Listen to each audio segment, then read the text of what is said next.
Sejam todas bem-vindas, sejam todos bem-vindos ao canal Evangelho do Reino, Entendes Tu o que lês?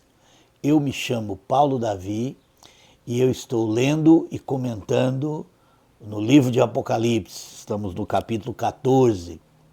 E antes de começar, se você ainda não é inscrito no canal, inscreva-se, dê o joinha, acompanhe as nossas publicações todo domingo. Chegamos ao capítulo 14, vamos ler e comentar. Então olhei e vi o Cordeiro em pé sobre o monte Sião, e com ele 144.000, que traziam escrito na testa o seu nome e o nome do seu pai. Olha que coisa interessante, traziam escrito na testa o seu nome e o nome do seu pai. Numa analogia, né, com o capítulo anterior, onde aparece a marca, o número da besta, né, que nós vimos que se tratava do nome de Nero. Nero, então, o imperador Nero, passa a ser um arquétipo, né, uma figura, uma representação do espírito do anticristo. E isso é muito importante, porque o texto não está dizendo que aquele era o anticristo, como se o anticristo fosse um único personagem na história bíblica ou na história da humanidade. Não, o próprio João, lá em 1 João, diz que muitos anticristos surgem nesse mundo. Mas no livro de Apocalipse, Nero passa a ser representação do anticristo que se refere o texto, né, das bestas. E isso para nós é importante demais, porque nos dá uma luz sobre o que aconteceu naquele tempo e que teve repercussão até os nossos dias. E aqui no capítulo 14 faz uma analogia, enquanto que o espírito do anticristo tem marcado, né, os seus, né, aqueles que adoram a besta. O texto é muito claro lá no capítulo 13, os que adoram a besta, os que têm a marca da besta, o número do seu nome, na fronte e na mão direita, né? Por que isso? Porque naquele tempo, né, o Império Romano iria gradativamente trazer para perto de si muitos líderes da igreja, e daria origem a uma igreja romana, e o cristianismo seria totalmente corrompido, né? Na verdade, o cristianismo é já a corrupção do Evangelho de Jesus Cristo. Para você ter uma ideia, chega um ponto na história do Império Romano onde ninguém pode pertencer ao exército se não for cristão. Olha o absurdo. Há cristãos empunhando uma espada. E essa, sem sombra de dúvida, é uma marca da besta, né? O cristão empunhando a arma para matar o seu próximo. E totalmente contrário às promessas das profecias, né? Que no reino de Deus os homens iriam converter as suas lanças, suas espadas em podadeiras, em arados, mostrando que seria um reino de paz, né? O Evangelho é o Evangelho da paz, o Evangelho é o Evangelho do amor, é o Evangelho do perdão, né?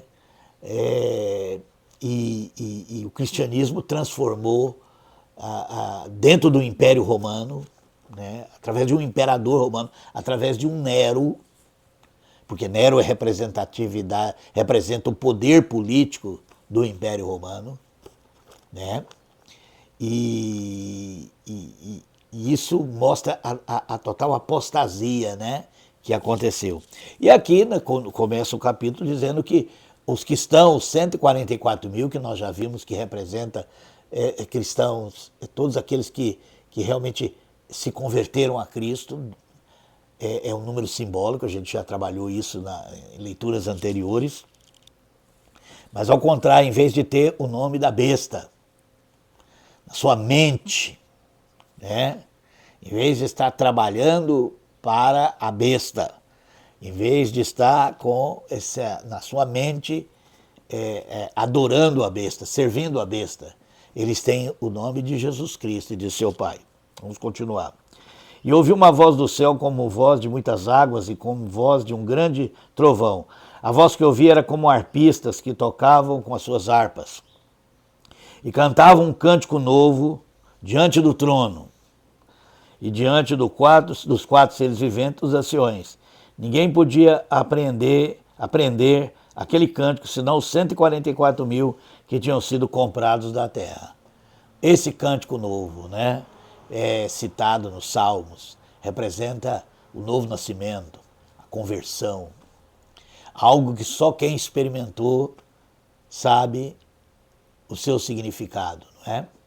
Então isso aqui fala sobre aqueles que realmente tiveram uma mudança de mente, uma mudança de coração, o que a Bíblia chama de arrependimento, né?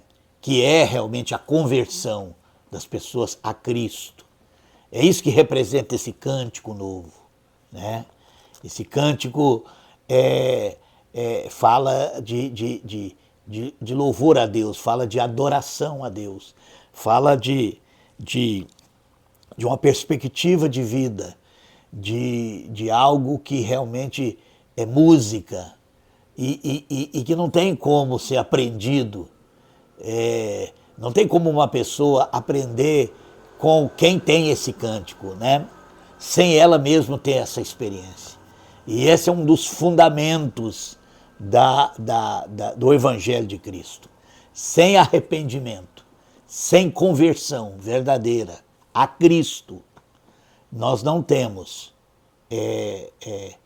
esse novo nascimento, nós não temos esse cântico novo. Então, se não temos isso, não fazemos parte dos 144 mil que tem na sua mente, na sua fronte, escrito o nome do Pai e o nome de Jesus Cristo. Verso 4. Estes são os que não se contaminaram com mulheres, pois são virgens. Esses são os que seguem o Cordeiro para onde quer que vá. Esses são os que dentre os homens foram comprados para ser as primícias para Deus e para Cristo, para o Cordeiro. Na sua boca não se achou engano, são irrepreensíveis. E isso aqui também é muito importante, né? Ele também usa uma linguagem simbólica aqui, quando ele diz esses que não se contaminaram com mulheres. E aqui nós temos um ponto que eu quero falar sobre isso, que é óbvio que aqui não está falando em nenhum tipo de relacionamento homem-mulher, não está se falando de realmente relacionamento íntimo, sexual, entre homens e mulheres, porque isso em si não contamina o homem, né? Mas aqui está falando sobre algo que era muito típico do tempo do Império Romano. E, inclusive, lá em Romanos, Paulo trata, né, no capítulo 1, de algo que deixava ele assustado, que era a prostituição nos cultos, né? Os deuses romanos os templos romanos tinham essa prática. Tinham rapazes e moças que se prostituíam e o dinheiro era para a manutenção daquele culto, né? Daquele Deus que era adorado pelos romanos. Isso uma prática romana. E esse negócio, né, era uma coisa abominável diante de Deus, porque havia rapazes e moças que se vendiam para quem quisesse, né, explorá-los sexualmente. Então esse tipo de prostituição ligada ao culto era uma coisa abominável. E essa era uma prática comum dentro do Império Romano e que, de alguma forma, passou para esse cristianismo corrompido, né? E haveria muitos abusos, né? A igreja iria proibir o casamento, por exemplo, mas encobertar a prostituição dos líderes espirituais. Isso muito mais tarde, mais de 1000 anos depois, o celibato se tornou obrigatório para a liderança, né, os pastores da igreja, os chamados padres. No entanto, ao mesmo tempo que eles eram obrigados a praticar o celibato, eles tinham uma vida sexual promíscua, né? Havia prostíbulos em Roma só para padres. Isso aconteceu já na Baixa Idade Média, para você ver que ponto chegou. E essa questão sexual sempre foi uma questão problemática, porque sempre esteve ligada. Quando uma pessoa não é convertida, quando uma pessoa não nasce de novo, ela continua sendo usada como instrumento de poder, de dominação do homem sobre a mulher. E há muitas coisas em jogo aqui. Também isso pode se referir às próprias filhas da grande prostituta, que nós vamos trabalhar no capítulo 17, mas ela já aparece nas cartas 7 igrejas, né? A Jezabel, aquela igreja falsa, e lá no capítulo 17 vai falar sobre as suas filhas, que é o sistema religioso denominacional, né? E isso, para mim, é uma questão muito séria, porque muitas pessoas, elas dizem seguir a Cristo, mas o que elas seguem realmente é a sua denominação religiosa. Ela é guiada pelas doutrinas, pela teologia, pelos mandamentos, pelas regras da sua denominação religiosa. É por isso que cada denominação religiosa tem o seu próprio batismo, que não tem nada a ver com o batismo que salva, que é o batismo do Espírito Santo, que só Jesus pode nos conceder. Mas elas realmente, o próprio Paulo já tinha uma preocupação na época com o tal do batismo com água, né? Que era uma coisa que entrou dentro da igreja por causa dos judeus, por causa do João Batista, e o próprio Paulo chega a comentar sobre isso, né? Que ele mesmo não tinha batizado quase ninguém, para que ninguém dissesse que tinha sido batizado por ele. E ele cita isso justamente quando ele está falando sobre uma coisa que já acontecia naquele tempo, que havia dentro da igreja pessoas que diziam que eram de Paulo, eram de Pedro, eram de Apolo. Ou seja, isso aí já é uma prostituição espiritual. Porque quando as pessoas começam a seguir homens, quando as pessoas começam a dizer, eu sou do pastor fulano de tal, eu sou do bispo tal, eu sou do apóstolo tal, isso aí já é uma contaminação, porque esses aqui, 144 mil, eles seguem o Cordeiro. Olha que é muito claro o texto, quando diz aqui, e cantava um cântico novo diante do trono, diante dos 4 seres viventes e dos anciões. Ninguém podia aprender aquele cântico, senão os 144 mil que tinham sido comprados da terra. Esses são os que não se contaminaram com mulheres, pois são virgens. Esses são os que seguem o Cordeiro, para onde quer que ele vai, eles seguem o Cordeiro. Ele sabe o significado do Salmo 23, o Senhor é o meu pastor. Porque o que estava acontecendo já desde o início da igreja, já começou essa tendência das pessoas acharem mais fácil seguir alguém que segue, né?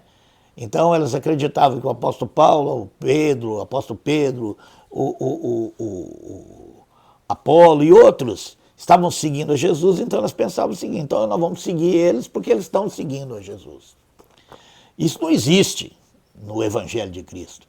Seguir alguém que está seguindo. O Evangelho de Cristo é pessoal, é uma conversão pessoal, é uma mudança de mente pessoal, é uma experiência com Cristo pessoal, é ser guiado pelo Espírito Santo e não por homens. O papel dos ministérios dentro da igreja é ensinar as pessoas a seguir a Cristo e não levar as pessoas a seguir a elas. O que se espera de um obreiro realmente chamado por Deus, colocado por Deus na sua igreja, é que ele ensine aqueles que estão entrando a seguir a Cristo, a ouvir a voz do Espírito, a conhecer as Escrituras. E não fazer seguidores para eles mesmos. Isso aqui já é um engano. E ficou muito mais sério, porque até o Império Romano, essas tendências carnais dentro da igreja eram combatidas pelos líderes sinceros, verdadeiros.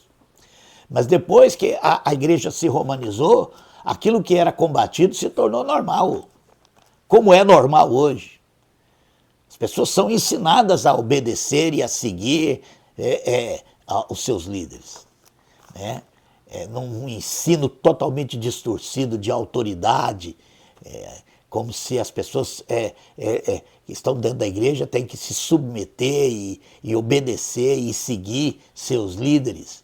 Isso não existe. A autoridade, a verdadeira autoridade de um homem de Deus, repousa no fato dele ser um servo, dele ser alguém que leva as pessoas a seguir a Cristo e não a ele. Isso é autoridade. E não a autoridade que leva as pessoas a obedecer os líderes. Então, tudo isso está sendo falado aqui, né? Está sendo mostrado, né? Então, esse contaminar com mulheres diz respeito tanto a essa corrupção, usar o sexo para abuso, para exploração, para domínio, né? Toda essa promiscuidade que existe aí, você vê isso, esses escândalos todo dia, né? Obreiros, pastores, e líderes e padres, seja lá o que for, envolvido em escândalos sexuais, abuso, né? de estupros, a abuso de menores e todo tipo de coisa horrorosa que acontece, né? Todo tipo de imoralidade, como adultério com jovens mais novas dentro da igreja. Isso tudo é abominação e tem a ver com essa questão do poder. Esses caras, eles deixaram o poder dominá-los. E isso é Nero. Isso é Nero César, né? Nero achava que podia fazer tudo, porque ele tinha poder. E quando esse espírito de Nero se apossa de um líder religioso, né? Ele começa a achar que pode fazer tudo. E ele vai cair em escândalo sexual. Então, escândalo sexual é uma marca, é um sinal, né, da presença desse espírito de Nero César, dessa marca na fronte. Ao contrário de quem realmente segue a Cristo. Ao contrário de ser. Porque essa pureza de intenção, esse servir realmente com inteireza de coração, com coração puro, sincero, só quem realmente nasceu de novo, só quem realmente foi chamado por Deus para servir. E não para governar, não para dominar. Onde existir governo e domínio, vai ter imoralidade sexual. Isso é fato. A imoralidade sexual, os abusos, estupro. Você vê aí esses grandes jogadores, ricos, poderosos, os escândalos que eles sempre estão sendo envolvidos. Na política, muito isso também. Toda pessoa que se deixa envolver com o poder, ela acaba caindo nisso. Vamos continuar. Na sua boca, verso 5, na sua boca não se achou engano, são irrepreensíveis. Ou seja, eles não usam o evangelho, a pregação, as escrituras para enganar as pessoas, mas sim para levá-las a seguir a Cristo. Vi outro anjo voando pelo meio do céu, tendo o evangelho eterno para proclamar aos que habitam sobre a terra e a toda a nação, a tribo, língua e povo, dizendo com grande voz: temei a Deus e dai-lhe glória, porque é chegada a hora do seu juízo, e adorai aquele que fez o céu, a terra, o mar e as fontes de águas. Um segundo anjo seguiu, dizendo: caiu, caiu a grande Babilônia, que todas as nações deu a beber do vinho da ira e de sua prostituição. Nós vamos ver depois o que é essa grande Babilônia. Seguiu-se ainda um terceiro anjo, dizendo com grande voz: se alguém adorar a besta e a sua imagem, e receber o sinal da sua testa ou na sua mão, também o tal beberá do vinho da ira de Deus, preparado sem mistura, do cálice de sua ira, e será atormentado com fogo e enxofre diante dos santos anjos e diante do Cordeiro. A fumaça do seu tormento sobe para todo sempre. Não tem repouso nem de dia nem de noite os que adoram a besta e a sua imagem, e aquele que receber o sinal do seu nome. Aqui está a perseverança dos santos, daqueles que guardam os mandamentos de Deus e a fé em Jesus. Então ouviu uma voz do céu que dizia: escreve, bem-aventurados os mortos que desde agora morrem no Senhor. Sim, diz o Espírito, descansarão dos seus trabalhos, pois as suas obras os acompanharão. Olhei e vi uma nuvem branca, e assentado sobre a nuvem, um semelhante ao Filho do Homem, tendo na sua cabeça uma coroa de ouro e na sua mão uma foice afiada. Então outro anjo saiu do templo, clamando em grande voz ao que está sentado sobre a nuvem: lançai a sua foice e ceifa, porque é chegada a hora de ceifar, pois já a seara da terra está madura. E aquele que estava sentado sobre as nuvens meteu a foice à terra, e a terra foi ceifada.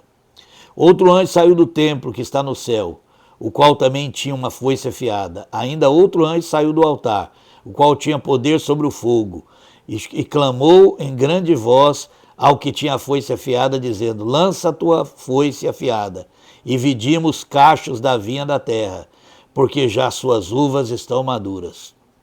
E o anjo meteu a sua foice à terra, e colheu as uvas da vinha da terra, e lançou-as no grande lagar da ira de Deus.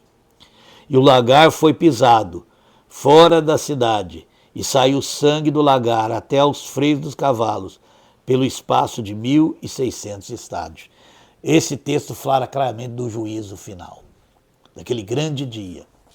E é interessante que tanto aquele que é semelhante ao Filho do Homem, que tem uma foice, ele ceifa primeiro.